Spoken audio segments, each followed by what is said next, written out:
네, 기계를 이용한 이제 혈액 검사에 대해서 이제 복습을 하도록 하겠습니다. 음, 그래서 이제 그 혈액 검사를 할 때 어쨌든 혈액 검사하는 부분이 어떤 그 알갱이에 대한 부분, 그러니까 혈구에 대한 부분이 있고 액체에 대한 부분이 있다 그랬죠. 그래서 일단은 그 혈구에 대한 이제 검사를 할 때는 사용하는 용기가 뭐라 그랬죠? EDTA 용기를 사용한다 그랬죠. 그래서 EDTA는 이 튜브 자체가 이제 보라색이라고 했어요. 그죠? 그래서 보라색 용기이고, 그리고 주로 이제 혈구 검사를 할 때 이제 사용을 하게 됩니다. 그래서 보라색이 이제 공통인데 약간 뭐 자주색이나 그냥 분홍색 좀 가격이 싼 튜브를 싸는 경우도 좀 있어요. 이런 거는 좀 가격이 비싸서 좀 많이 안 쓰는 경우도 있고, 그래서 여기는 이제 위에 고무 패킹 같은 게 있어갖고 그냥 딱 하면은 쫙 이제 빠지는 그런 시스템인데, 그렇지 않고 그냥 조그만 이제 튜브 같은 걸로 되는 거, 이건 지금 사이즈가 좀 긴 거거든요. 그런 경우에는 이거 2mm죠. 1mm짜리 이제 좀 사이즈가 좀 작은 그런 튜브 같은 경우에는 뭐 이렇게 돌려서 열기도 하고 좀 이제 그렇게 돼 있어요. 어쨌든 그 혈구 검사에 주로 이제 사용을 하고, 용기의 어떤 색상은 이제 항상 보라색입니다. 그리고 혈액이 너무 많거나 너무 적으면은 조금 이제 문제가 될 수 있고, 그 혈구는 이제 항상 응고의 이제 가능성이 있고, 그 얘네들이 그 말씀드렸듯이 CBC 기계가 이렇게 있으면 혈구를 이제 그 피를 쪽 빨아들이거든요. 그래서 이거를 이제 그 혈구가 조금 뭉쳐 있는 경우에는 그 혈소판 같은 것들이 그 혈소판 같은 것들이 이제 뭐 다 응고가 돼가지고 그 기계에 좀 걸리는 경우가 있어요. 그걸 이제 그 크록이 된다, 크로깅 이런 표현을 쓰는데, 크록이 무슨 뜻이냐면은 뭐가 막히는 걸 크록이라 그래요. 뭐 화장실 같은 게 막히는 걸 영어로 크록이라 그래요. CLOG 해가지고 뭔가 이제 막히는 거죠. 그래서 이런 알갱이 때문에 이제 막히거나 그럴 수도 있고, 그래서 이제 기계 보시면은 이제 시간대별로 자기가 이제 그 이걸 빨아들이는 걸 끝나고 나면 자기가 막 청소도 하고 그래요, 스스로. 이제 그런 것들이 이제 예방하기 위한 어떤 기계 스스로 조치를 하는 거라고 보시면 되는데, 자 어쨌든 보라색 용기를 담은 후에 말씀드렸듯이 조심해서 팔자로 부드럽게 이제 흔들어야 됩니다. 자, 모세관 튜브를 이용한 빈혈 검사에 대해서 한번 설명을 드렸죠. 그래서 이 모세관 튜브 같은 경우는 말씀드렸듯이 그렇게 많이 사용하는 방법은 아니에요. 옛날만큼. 다만 이거를 뭐 여전히 사용하는 병원도 있고, 그리고 말씀드렸듯이 이제 수술을 하기 전에 다양한 검사를 하게 되는데, 이 검사 자체가 비용이 좀 많이 드니까 보호자가 그냥 정말 수술에 필요한 최소한의 검사만 하자 해서 4개 정도의 혈액 검사를 반드시 한다 그랬죠. 그런 경우에는 그게 이제 PCV 빈혈 검사, 그 다음에 토탈 프로테인 단백질 검사, 그 다음에 BUN 글루코스 4개 이제 검사한다 그랬죠. 이제 그렇게 될 때 이제 기계를 이용해서 검사하지 않고 이런 모세관 튜브를 이용해서 빈혈 검사를 할 수가 있습니다. 하는 방법은 굉장히 간단해요. 일단은 그때 말씀드렸듯이 피가 있으면은 이 모세관으로 이제 쭉 빨아들입니다. 쭉 빨아들이고 나서 그 다음에 이제 그 그러면 이런 식으로 빨아들였죠. 그죠? 그래서 한 3분의 2 정도 한 채웁니다. 그 다음에 얘를 갖다가 이제 원심 분리를 뺑 돌려요. 그렇게 되면은 자 피는 어떻게 되죠? 한 40에서 한 50% 정도, 한 45% 정도죠, 평균적으로. 그 정도는 적혈구, 대부분이 적혈구죠. 물론 혈소판과 백혈구가 위쪽에 있긴 하지만 이 혈구가 자리 잡고 위쪽인 혈장이 자리 잡아요. 그래서 이걸 육안으로 딱 보면 혈구가 있는 곳은 빨갛고, 혈장, 혈장이나 혈청이 있는 곳은 이렇게 색깔이 투명하게 나옵니다. 그래서 일반적으로 이 비율이 한 40% 정도. 그래서 PCV의 어떤 강아지에서 정상 범위가 한 38에서 한 50대 초반 정도로 잡는다 그랬죠. 그러니까 한 평균적으로 한 45 정도라 보면은 요 정도 되는 이제 피가 나오는 거죠. 그래서 요걸 갖다가 이걸 잃는 이런 판이 있어요. 요 판에다가 딱 대고 얘가 이제 빈혈인지 아닌지 나오는 거죠. 그래서 요걸 할 때는 이제 아래쪽을 막아놓고 합니다. 그래서 일반적으로 이제 아래쪽을 갖다가 막아놓고 피를 넣고 얘를 돌리면은 말씀드렸듯이 여기가 혈구가 되고 여기가 이제 혈장이 돼갖고 여기다 놓고 그 비율을 잃는 거예요. PCV가 몇 퍼센트가 되는가, 이제 그런 것들을 이제 확인을 할 수가 있습니다. 자, 모세관 튜브와 굴절개, 원심 분리기 등을 사용을 해서 빈혈을 판단하는 방법이 있으나 최근에는 거의 사용되지 않고 있어. 그런데 또 쓰는 데는 써요. 그리고 말씀드렸듯이 이제 외국 같은 데서는 대동물을 위주로 많이 사용을 하고 있고, 대부분의 동물병원은 CBC 기계를 가지고 있다. 그래서 대부분의 이제 병원 같은 경우에는 그냥 기계에다 보통 의존을 하는 경우가 굉장히 많다고 보시면 되고, 미국에서는 이제 특히 대동물에서 여전히 많이 이제 사용을 하고 있다. 말씀드렸죠. 하는 방법은 되게 간단해요. 말씀드렸듯이 모세관 튜브에 넣으면은 피가 이제 쭉 빨려 올라오는데 그대로 이제 원심 분리를 해가지고 이 비율을 확인을 한다라고 생각을 하시면 됩니다.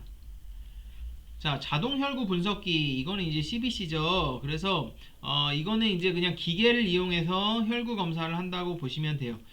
그래서 혈구 검사는 뭐 적혈구, 백혈구, 혈소판에 대해서 이제 검사를 하게 되는데, 원래 기본적인 방법은 도마를 통해서 이제 확인을 하는 거죠. 그래서 우리가 도마를 통해서 그 적혈구의 어떤 빈혈 유무를 확인할 수 있고, 백혈구의 종류 같은 것도 100개 단위로 센다 그랬죠. 뭐 비율 같은 것도 확인이 가능하고, 그 다음 이제 혈소판도 말씀드렸죠. 시야별로 몇 개씩 있는지, 그래서 보통 한 15개에서 20개 정도는 보통 돼야지 이제 정상이라고 볼 수 있는데, 그런 것들도 확인을 하는데, 이제는 이제 도말은 약간 보조적인 수단이 됐고, 대부분은 자동 혈구 분석기로 분석을 한다고 말씀드렸고, 그리고 이런 혈구 분석을 할 때 혈소판 수치가 정확하게 좀 안 잡히는 경우가 있다 그랬죠. 좀 원래보다 적게 잡히는 경우가 있는데, 그거는 기계 자체의 문제이기도 하고, 그 다음에 클럼핑이 돼서 그런 경우도 있다 그랬죠.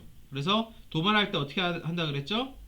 페더 엣지 부분에 클럼핑이 있는지 없는지를 한번 확인을 좀 해봐야 된다 그랬죠.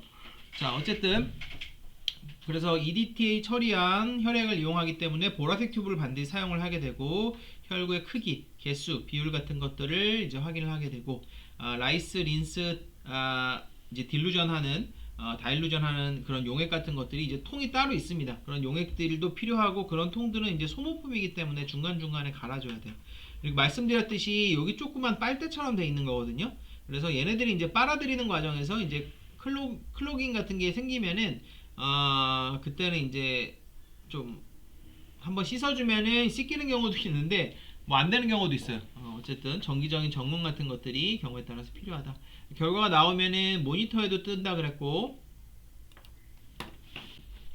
그 다음에 종이로도 나온다 그랬죠. 그리고 이제 원래는 이제 이게 그 차트랑 이제 연결이 돼 있어야 되는데, 그런 게 안 되면은 뭐 이걸 이제 뜯어가지고 일일이 이제 입력을 하기도 한다고 말씀을 드렸고, 제가 이 동영상을 제 기억으로는 수업할 때는 보여드렸는데, 이 여러분들 LMS 할 때는 이걸 좀 안 보여드렸던 것 같아요. 그래서 이따가 제가 이걸 같이 이제 한번 보여드릴게요. 뭐 별 내용들은 아니고 그냥 이제 기계 같은 거 이제 어떻게 쓰는지 그런 내용이라고 보시면 되고, 특히 이제 여러분들 같은 경우는 이제 실습을 할 수가 없으니까 아마 그냥 이런 동영상으로 어떻게 하는지 좀 확인하는 게 좋고, 제 생각에는 여러분들 이제 병원에서 이거 CBC 검사하는 거는 엄청나게 많이 볼 거예요. 그래서 여러분들도 아마 많이 사용을 해봤을 수도 있고, 그래서 옆에서 좀 확인을 해보시기 바라고.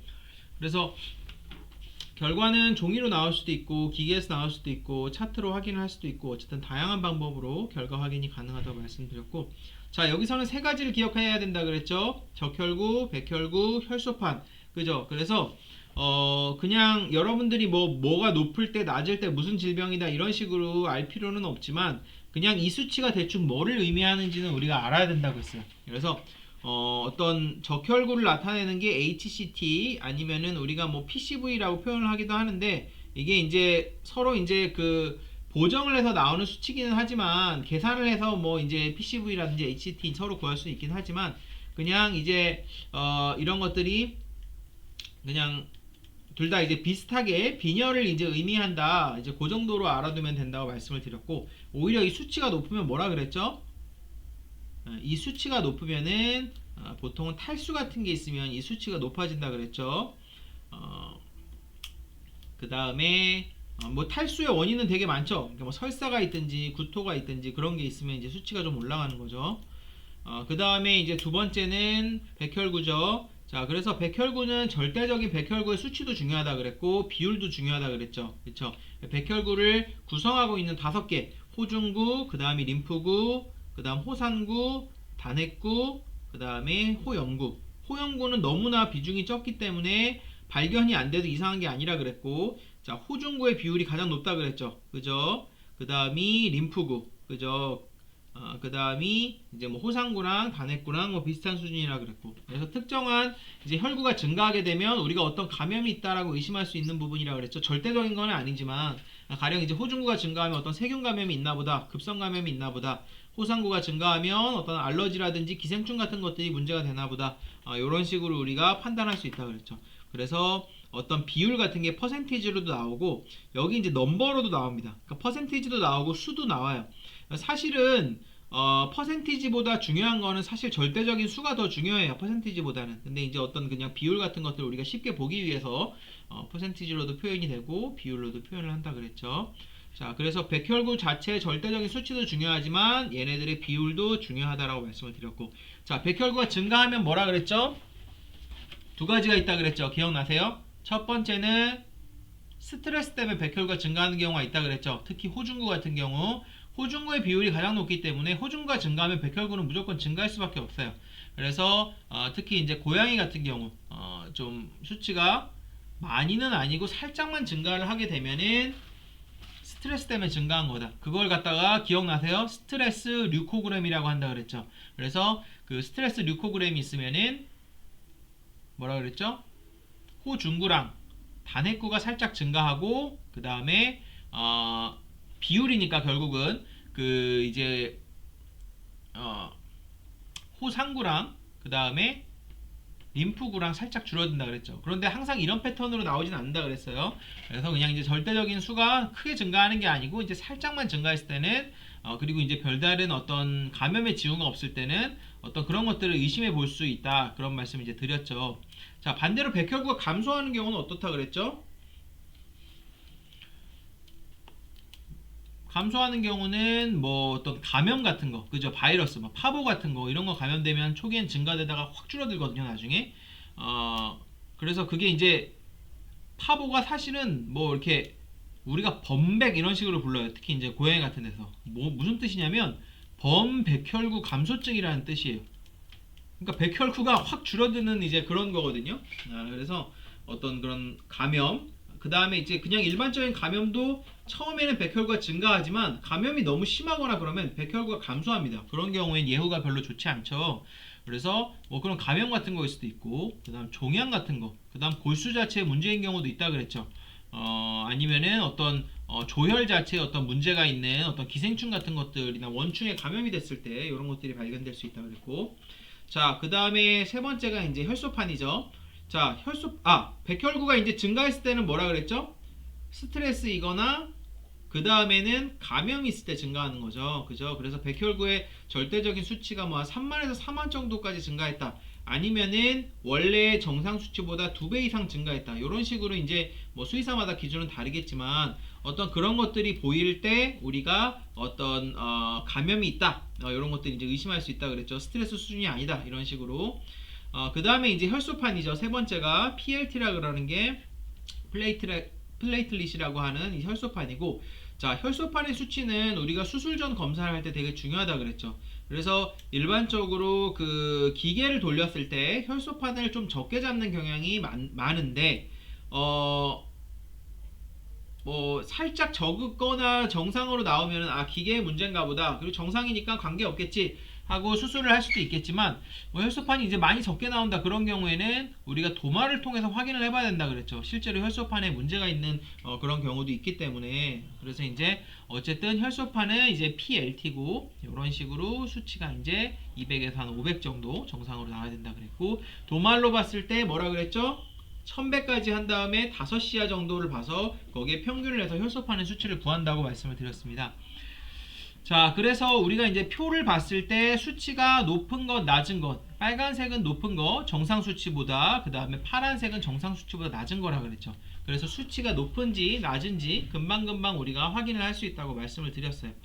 그래서 뭐 가령 이런 것들 수치가 낮으면 얘 빈혈이구나. 근데 얘는 지금 37부터 55까지가 정상인데 49.8이 나왔으니까 정상이죠, 얘는. 그죠? 이런 식으로 금방금방 우리가 판단을 할 수가 있고, 어떤 경우에는 수치가 그냥 아슬아슬하게 정상보다 낮은 경우도 있어요. 그 경우에는 뭐 그냥 가령 뭐 적혈구의 수치라고 칩시다. 이게 뭐 36이 나왔어요. 그러면은 뭐 이 정도 그냥 뭐 잘 먹고 잘 쉬면 됩니다 라고 얘기할 수 있겠죠. 다만 어떤 빈혈이 이제 시작된다든지 어떤 징후가 있다든지 아니면 막 증상 같은 거 있죠. 뭐 어디가 좀 허옇게 보인다든지 점막 부위가 그러면은 우리가 내일도 검사해 봅시다 이런 식으로 할 수가 있겠지만 아무리 봐도 이제 뭐 멀쩡하고 좀 이제 그러면은 나중에 검사를 한번 또 해보긴 하겠지만 살짝 낮으면은 크게 우려를 안 하겠죠. 근데 막 수치가 막 20대이고 뭐 어떤 물론 이제 수혈을 해야 되는 절대적인 기준은 없겠지만 뭐 그런 식으로 막 뚝뚝뚝뚝 떨어졌다. 그러면은 이거는 심각한 거죠. 그러니까 수치가 살짝 낮은지 아주 심각할 정도로 낮은지 이제 그런 것들도 이런 것들을 통해서 판단하는 것이 가능하다. 자, 그래서 간단한 해석 정도는 제가 알아두라고 했죠. 그래서 HCT라든지 우리가 PCV라고 제가 왜 이 두 개를 이게 적어놨냐면 두 개가 사실은 거의 되게 유사한 수치고 병원에서 그냥 굉장히 좀 이제 그 비슷하게 이제 사용을 한다고 보시면 돼요. 그래서 사실은 이 수치가 PCV에 비해서는 계산을 해서 나오는 수치라서 이제 조금 더 낮게 나오는데 어쨌든 뭐 그냥 거의 그냥 유사하다고 보시면 돼요. 어쨌든 그래서 이게 낮으면은 빈혈 그죠? 일단은 원인은 모르겠어요. 원인은 얘가 무슨 원충에 감염이 됐는지 신장에 문제가 있는지 아니면은 뭐 어디 찐득이에 물렸는지 아니면은 뭐 어디 조혈기관에 문제가 생겼는지 뭐 아니면은 뭐 면역에 관련된 그런 뭐 IMHA 같은 그런 어떤 뭐 관련된 그런 빈혈 같은 게 있는지 그런 것들은 사실 우리가 알 수는 없어요. 그렇지만 빈혈이 있는 건 확실해지는 거죠. 그리고 이제 빈혈이 있는 게 확인이 되면은 어떻게 한다 그랬죠? 그 다음이 재생성인지 비재생성인지 따져봐야 된다 그랬죠. 뭐 그런 것들이 이제 도마를 통해서도 확인할 수가 있고, 그 다음에 이게 많으면은 탈수가 있거나 구토라든지 아니 뭐 설사가 있든지 아니면은 뭐 어떤 장출혈성 질환 같은 게 있으면 뭐 이렇게 될 수도 있는데, 어쨌든 그런 것들이 이제 우리가 이제 간단하게 확인이 되는 거죠. 자, 백혈구가 많으면은 뭐죠? 감염이거나 스트레스라 그랬죠. 그죠? 여기 뭐 적어놓지는 않았지만 주로 이제 감염이겠지만 살짝 올라가면 스트레스라고 말씀드렸고 특히 고양이에서 적으면은 뭐에 감염이 됐든지 염증이 있든지 뭐 빈혈, 재생불량성 빈혈이나 뭐 항암제 문제 같은 것들 그리고 혈소판이 이제 뭐 적으면은 뭐 면역원성이나 기생충 감염 혈소판이 많은 건 오히려 별로 이렇게 크게 신경을 안 쓰고 어쨌든 혈소판이 적을 때는 기계에서 도마를 해봐야 된다 그랬죠. 그쵸? 잘 생각보다 못 잡는다고 말씀드렸고 수술 전 검사에서 당연히 혈소판이 적고 그 다음에 뭐 이런 것들은 혈소판이 진짜 뭐 이런 것도 있어요. 혈소판이 엄청나게 낮게 나왔는데 이 정도로 낮게 나오려면 피를 뽑는 과정에서 막 피가 안 멈춘다든지 아니면 몸에 막 멍이 들어있다든지 이제 그런 것들이 사실 확인이 돼야 되거든요. 피 뽑을 때 라인 잡을 때부터 그렇게 혈소판이 적으면 문제가 돼요. 근데 이제 그럴 때 아무 문제 없었는데 이제 검사에서 이제 기계에서 혈소판이 적게 나오면은 일단은 이제 도마를 해보는 거죠. 도마를 해서 어떻게든 얘가 이제 정상인지 아닌지 확인을 하고 나서 그 다음에 이제 도마로 봐도 적다.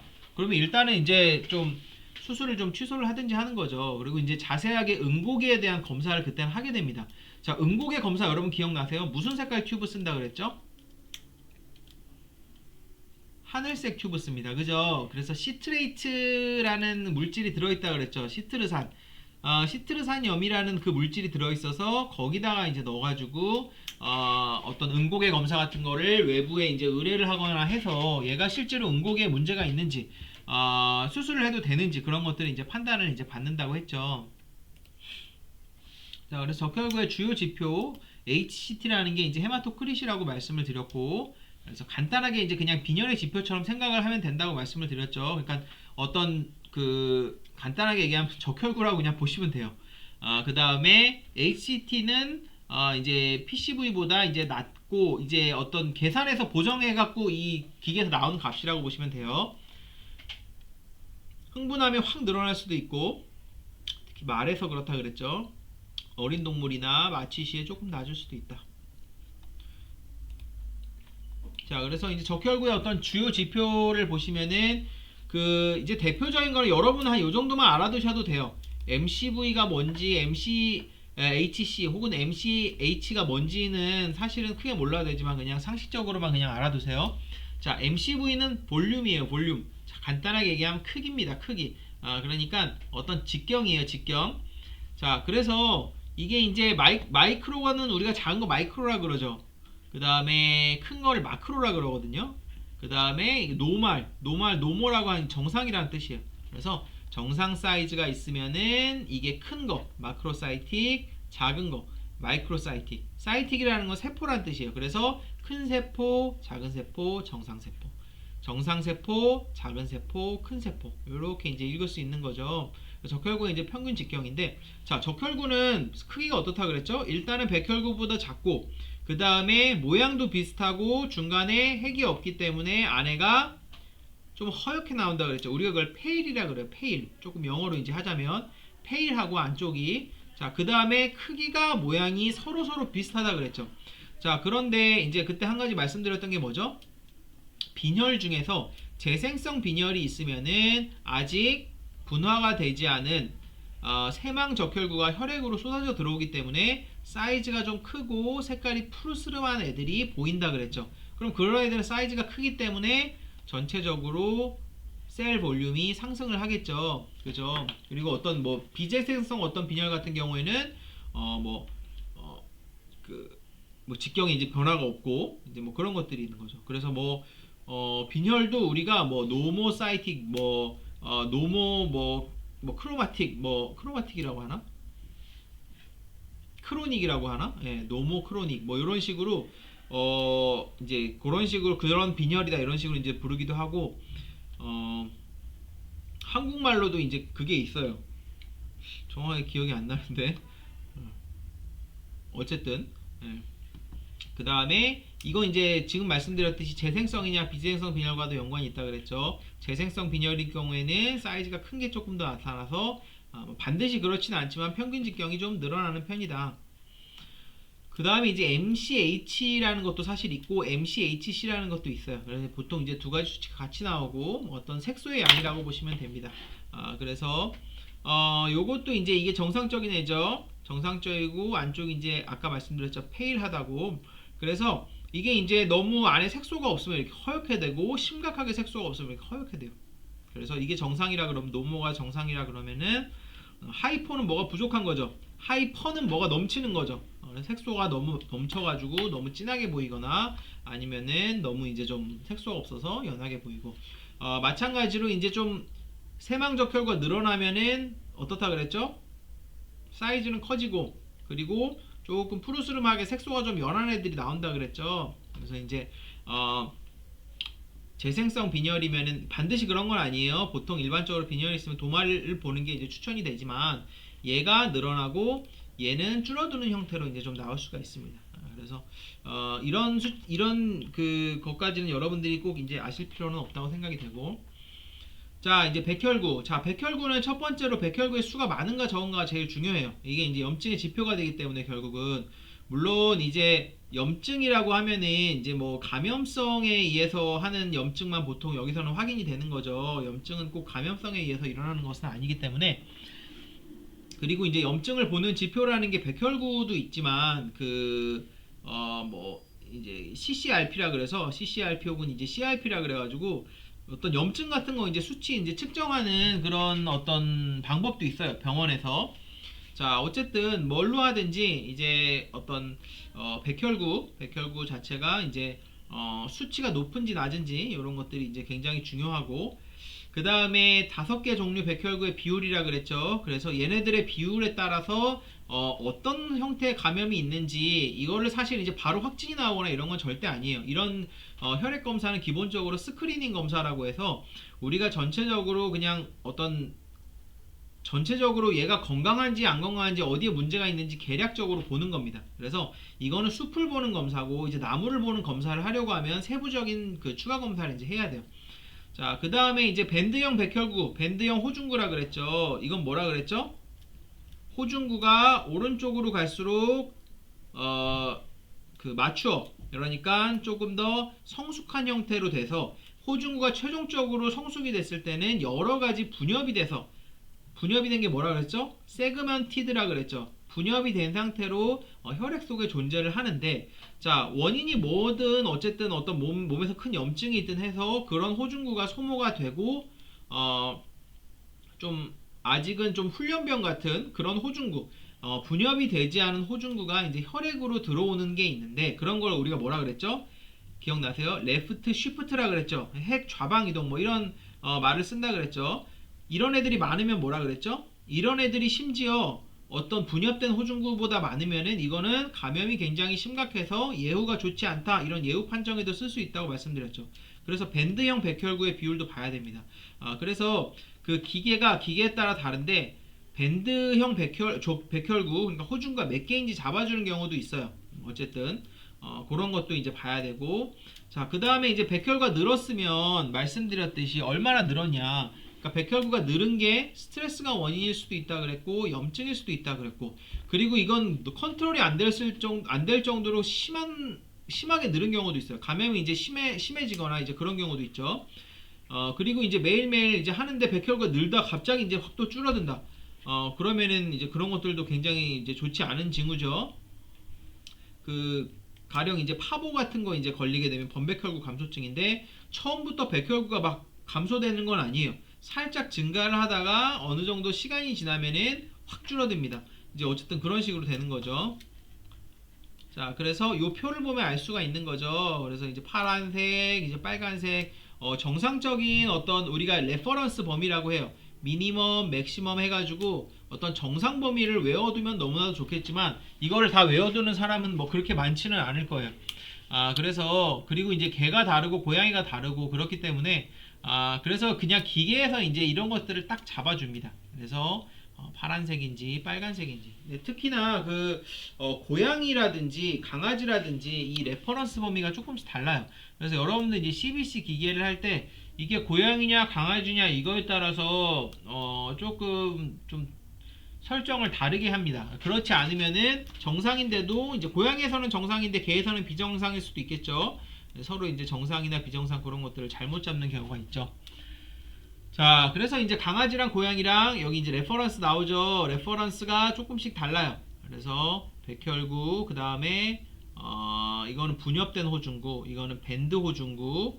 자, 림포사이트가 뭐라 그랬죠? 림프구 혹은 임파구. 자, 보시면은 고양이 같은 경우가 이 어떤 인터벌이 더 크죠. 범위가 더 크죠. 그래서 개에 비해서 고양이가 림프구가 비율이 더 왔다 갔다 하는 범위가 좀 더 크다고 했어요.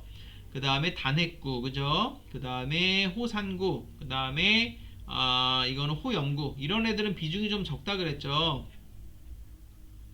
자, 그래서 이런 비율을 찾을 수가 있고, 자, 류코그램이라는 게 뭐라 그랬죠? 어떤 백혈구, 류코는 이제 류코사이트라 그래서 백혈구를 뜻하고, 어떤 뭐 그램이라는 거는 어떤 뭐 그냥 뭐 여기서는 그냥 패턴 정도라고 생각하시면 돼요. 그래서 스트레스 받았을 때 백혈구 패턴 정도로 생각하시면 됩니다. 자, 그래서 호중구가 증가하는 경우는 스트레스가 아니고 스트레스를 받아서 그런 경우도 많다 그랬죠. 자, 이런 게 고양이에서 또 있는데 그게 이제 당이에요, 당. 그래서 고양이는 또 스트레스 받으면은 혈당이 상승합니다. 혈당도 상승하고 막 혈압도 상승해요. 그래서 뭐 근데 스트레스를 검사를 하는데 안 받을 수가 없죠. 막 피도 뽑고 그냥 모르는 데서 주인도 아닌 사람이 잡고 막 뭘 하는데 어쨌든 고양이가 좀 예민하다 보니까 어쨌든 호중구도 스트레스를 받아서 그런 경우가 많다. 특히 고양이는 예민하고 자 호중구가 증가했는데 증가폭이 크지 않거나 별다른 이상 소견이 없으면 스트레스로 간주한다. 증가폭이 크지 않다는 거는 좀 애매하죠. 그래서 말씀드렸듯이 제가 배울 때는 만약에 적혈구의 정상 범위가 12,000 이하다. 그러면 24,000까지는 스트레스가 아닌 걸로 본다. 이런 식으로 판단할 수도 있다 그랬죠. 자, 스트레스 류코그램은 림프구는 감소, 호상구는 감소, 그리고 호중구 그 모노사이트는 이제 좀 증가합니다. 단핵구는 그렇게 그런 패턴을 보이는데 반드시 이제 요 패턴대로 가지는 않아요. 자, 그 다음에 인플라메이토리 류코그램. 자, 인플라메이션에서 나온 말이고 이거는 무슨 뜻이냐면은 염증이란 뜻이에요. 그래서 염증성 백혈구 패턴, 스트레스성 패턴이 있고 염증성 패턴이 있어요. 그래서 개는 뭐 4만 개 이상, 고양이는 3만 개 이상 넘어가면 이건 스트레스 때문에 그런 게 아니고 염증 때문에 그렇다. 그리고 레프트 시프트가 생겨서 밴드형 호중구가 아까 말씀드린 미성숙 호중구가 뭐 1000개 이상 나타난다. 이런 걸 이제 확인을 하게 되면은 이런 것도 염증 때문에 그렇다. 다만 이런 기준은 조금씩 다를 수 있다 그랬죠. 그 다음에 얘는 뭐 호중구가 너무 살짝 늘어났든지 크게 늘어나지도 않았지만 수술 전후이거나 염증이 의심되거나 어떤 그 종양 같은 것들이 이제 의심될 때는 어떤 감염의 어떤 초기인 경우도 있고, 그쵸. 그래서 뭔가 좀 걸리는 게 있는 경우에는 사실 수의사의 입장에서는 어떤 간격을 두고 계속 검사를 해보면서 얘가 이제 어떤 염증 같은 게 있는지 확인을 하기도 합니다. 자, 그래서 이제 백혈구의 주요 지표, 백혈구도 이제 스스로 이제 올라가고 내려가고 이제 그런 것들이 조금 다르겠죠. 그래서 그런 것들에 따라서 우리가 좀 판단을 할 수 있다고 했어요. 그러면은 여기 나와 있는 증가나 감소에 의해서 어떤 것들을 추측을 할 수는 있지만 말씀드렸듯이 반드시 그렇지는 않습니다. 그래서 이제 뭐 호중구 같은 경우에는 뭐 말씀드렸듯이 스트레스 받아 살짝 증가할 수 있고 당연히 제일 많은 건 염증 그 중에서 어떤 세균성 감염 같은 게 있을 경우에 이제 그렇고 자 호산구는 이제 엘러지라든지 기생충 같은 것들에 감염됐을 때 엘러지라고 하면 우리가 천식 이런 것도 어떻게 보면 이제 엘러지 그 다음에 그 이제 뭐 고양이에서는 뭐 이제 어떤 그 호산구가 이제 증가하면서 뭐 이제 입술 같은 게 좀 뭐 이렇게 이상해지거나 요런 거 이제 보이는 그런 질병 같은 것도 있어요. 이제 그런 것들도 어떻게 보면 어떤 엘러지 같은 것들이라고 이제 볼 수가 있죠. 그다음 뭐 기생충 감염 같은 거. 그다음에 그 호염구 같은 것들이 이제 증가할 때는 뭐 면역이나 엘러지, 면역 매개 물질로 인해서 호염구는 근데 이제 뭐 그렇게 증가하는 그런 것들이 이제 많지는 않죠. 그래서 호염구 안에 이제 면역 매개 물질 같은 것들이 많아요. 뭐 사이토카인 이런 것들, 그다음 뭐 히스타민 이런 거 있죠. 그런 것들이 이제 증가되면서 더 이제 분포가 많이 되고, 그다음 이제 림프구가 증가되면은 그 호중구 같은 경우는 림프구는 사실은 이제 우리가 뭐 T셀, B셀 이렇게 나눠요. 그래서 이제 우리가 B셀이라고 하는 것들이 소위 얘기하는 항체예요. 항체. 여러분들 코로나 이제 터지면서 항체 이런 얘기 되게 많이 들어봤죠. 그래서 그 항체도 종류가 많아요. 뭐 IgM, IgG, IgA, 뭐 IgE 뭐 이런 식으로 되는데 어쨌든 이 림프구의 어떤 증가는 그런 뭐 만성 감염, 그다음 뭐 종양이 있거나 아니면은 병적인 문제가 아니라 나이가 어리거나 최근에 이제 백신을 맞았을 때는 이런 패턴을 좀 보일 수도 있고, 뭐 그리고 감염이나 종양이 보이게 되면 단핵구가 뭐 증가를 하게 된다. 자, 이게 사람 케이스에 대해서 이제 설명을 해드렸죠. 그래서 이거는 그냥 뭐 어떤 참고적으로 그냥 좀 확인을 하시면 될 것 같습니다. 자, 이제 마지막 파트가 뭐였죠? 혈액 화학 분석이라 그랬죠. 그래서 혈장이나 혈청. 자, 이제는 알갱이, 혈구 쪽이 아니라 액체를 분석하는 거죠. 액체는 뭘로 구성이 되어 있는 거죠? 거의 다 물이죠. 물 다음에 안쪽에 이제 뭐 다양한 영양 성분, 뭐 당 성분도 있고, 뭐 그 다음에 어떤 우리가 이제 효소 같은 것들도 있고, 그 다음 전해질 같은 물질도 있는 거죠. 그래서 혈장이나 혈청에 포함된 각종 성분을 분석한다. 자, 주로 특정한 장기를 평가하기 위해서 사용하는 경우가 많다. 신장이나 간이나 췌장 같은 것들을 이제 평가를 하게 되고, 이제 말씀드렸듯이 그 기계가 요런 식으로 우리 그 보건실습실에 있는 것처럼 이런 식으로 된 기계가 있고, 그 다음에 이런 식으로 이제 필름 같은 거 일일이 넣어갖고 이제 막 팔로 왔다 갔다 하는 기계들도 있어요. 그죠? 그래서 뭐 기계 종류들은 조금씩 다르고, 기계도 가격이라든지 제형이라든지 이런 것들이 다 천차만별이라서 뭐 되게 비싼 것도 있고 싼 것도 있고 차이가 많다 그랬죠. 당연히 어떤 정확도 같은 데 차이가 좀 날 수밖에 없죠. 어떤 병원에서는 수치가 정상으로 나왔는데 어디서는 비정상으로 나오고, 어떤 그런 부분에 있어서는 사실 수의사가 뭐 피를 뽑고 그 다음에 원심 분리하고 이런 식으로 시료를 채취하는 데 있어서 다른 부분은 보통 없거든요. 죄송해요, 갑자기 전화가 와가지고. 자, 그래서 기계를 이용해서 평가를 한다고 말씀을 드렸고, 자, 그래서 검사하는 부위는 어디라고요? 혈장. 자, 한번 혈장이랑 혈청의 차이점에 대해서 말씀을 드렸죠. 뒤에서 제가 다시 한번 강조하면서 설명을 드릴게요. 자, 여기에는 수분, 각종 단백질, 무기질 같은 것들이 들어있고, 이런 단백질 중에서 어떤 뭐라 그러죠? 장기를 평가할 수 있는 아주 미세 단백질이나 효소 같은 것들이 있어요. 그래서 그걸 토대로 어떤 이제 건강을 이제 평가하는 거라고, 이제 그렇게 어떤 장기의 기능 같은 것들을 평가하는 거라고 이제 생각을 하시면 됩니다. 자, 그래서 우리가 혈구에 대한 검사는 여태까지 계속 설명을 드렸죠. 자, 기계를 이용해서 검사를 하든지 도마를 이용해서 검사를 할 수가 있다. 자, 혈장에 대한 검사는 이거는 일반적으로 기계가 하게 됩니다. 왜냐하면은 혈구 같은 경우는 도말로도 혈구, 우리가 현미경으로 안에 있는 세포가 확인이 가능하거든요. 세포는 굉장히 커요, 사실. 근데 이제 액체 성분 혈장은 굉장히 작은 단백질 단위에서 보는 거기 때문에 이거는 물리적으로 우리가 눈을 봐서 확인할 수가 있는 부분이 아니에요. 그냥 기계가 잡아주는 거라고 보시면 돼요. 기계 아니면은 어떤 키트 같은 걸로 이제 확인을 하는 거라고 보시면 되고, 그렇기 때문에 이제 혈장을 확인할 때는 보통 이제 현미경은 잘 이제 사용을 하지가 않죠. 자, 혈장 및 혈청 액체 성분을 봤을 때, 자, 꼭 기억해 두시라고 말씀드렸죠. 혈장이랑 혈청의 차이점은 뭐라 그랬죠? 피브리노젠이라고 하는 혈액 응고인자의 유무라고 했죠. 그래서 혈청 같은 경우는 피브리노젠이 없는 거라 그랬죠. 그래서 일부러 피브리노젠을 다 소모하게 혈액을 일부러 굳힌 다음에 나머지 부분을 원심 분리를 돌려서 남는 부분, 그 부분이, 그 액체 부분이 혈청이라 그랬고, 혈장은 그냥 응고인자, 이제 피를 굳히지 않은 상태에서 원심 분리를 하게 되면은 그 안에 액체 부분에 이제 응고인자도 같이 있는 거죠. 이제 그 부분이 혈장이라 그랬죠. 자, 그래서 혈청을 우리가 시럼이라고 한다 그랬고, 혈장을 플라즈마라고 한다 그랬는데, 영어 단어도 꼭 알아두세요. 병원에서 그냥 시럼, 플라즈마 그냥 그렇게 부르는 경우도 굉장히 많습니다. 그러면 시럼이 혈청이야, 혈장이야, 뭐 이런 식으로 헷갈릴 수도 있는 거죠.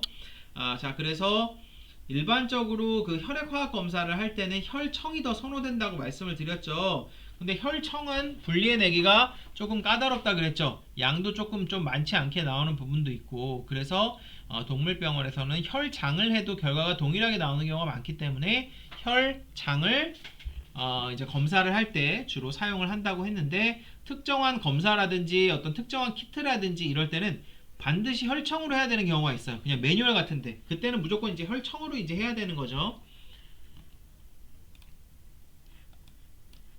자, 그 다음에 이제 어떤 헤파린 용기, 항응고제인 헤파일이 아니고 헤파린을 처리한 용기라고 보시면 됩니다. 자, 튜브는 EDTA가 무슨 색이었죠? 보라색이었고, 뭐 검사하기 위한 거였죠? CBC, 혈구 검사하기 위한 거였죠. 자, 초록색 튜브는 뭐라 그랬죠? 혈장을 이용해서 혈액 화학 검사, 혈청 화학 검사, 혹은 우리가 케미스트리라고 부르는 이 검사를 하기 위한 거라 그랬죠. 자, 그래서 혈장을 이용해서 혈액 화학 검사를 하게 되고, 색깔은 녹색이다. 뭐 원리는 혈액 응고 과정 중 트롬빈의 형성을 방해하거나 중화함으로써 대개 24시간 동안 응고를 방지하는 것이 원리라고 말씀을 드렸고, 자, 그 다음에 SST라는 용기가 있다 그랬죠. 이게 혈청을 분리하기 위한 용기라 그랬죠. 자, 그 헤파린 용기는 혈장을 분리하기 위한 용기는 다 색깔이 녹색이에요. 근데 얘는 빨간색도 있고 노란색도 있다 그랬죠. 어쨌든 SST라고 써 있습니다. 혈청을 분리하기 위한 용기고, 자, 이 안에 있는 성분에 의해서 응고가 촉진이 된다 그랬죠. 그래서 응고가 이제 보통 이제 상온에서 한 15분 정도 응고를 해주거나 아니면 냉장에서 한 30분에서 1시간 정도 두면은, 이 튜브 안에 두면은 그냥 응고가 돼요. 약간 막 콧물처럼 막 자기들끼리 막 뭉친다 그랬죠. 그 상태에서 원심 분리를 돌리게 되면은 아래쪽에 뭐가 생긴다 그랬죠? 피딱지 같은 혈병이 생기고, 그 다음에 젤이 생기고, 그 위쪽에 있는 게 혈청이라 그랬죠. 그래서 원심 분리를 돌리고, 원심 분리도 조금 오래 돌려야 돼요. 혈장을 하는 것보다. 돌린 후에 그 위에 있는 이제 액체 같은 것들을 이제 뭐 뽑아서 이제 뭐 사용을 이제 하게 됩니다. 그래서 혈청 분리를 그런 식으로 이제 하게 된다. 그래서 어떤 뭐 검사 같은 것들, 특정한 검사 같은 거 할 때나 특정한 이제 처치 같은 거 할 때는 혈장이 아닌 혈청을 이용하는 경우가 굉장히 많다. 자, 그래서 이제 몇 가지 어떤 뭐 주의사항이라고 할까요? 그런 것들에 대해서 설명을 드렸죠. 그래서 자, 명칭이 우리가 블러드 케미스트리, 시럼 케미스트리, 혹은 그냥 케미스트리라고도 부르고, 한국말로는 케미스트리가 화학이죠. 그래서 혈액 화학 검사 혹은 혈청 화학 검사라고 부른다고 했습니다. 이게 혈액이고 이게 혈청이죠. 다양한 이름으로 부르니까 어쨌든 참고적으로 알아두시고, 자, 모든 혈액은 즉시 검사하는 게 좋다 그랬죠. 이게 꼭 혈청 검사라서 그런 건 아니고 즉시 검사하는 게 다 좋아요.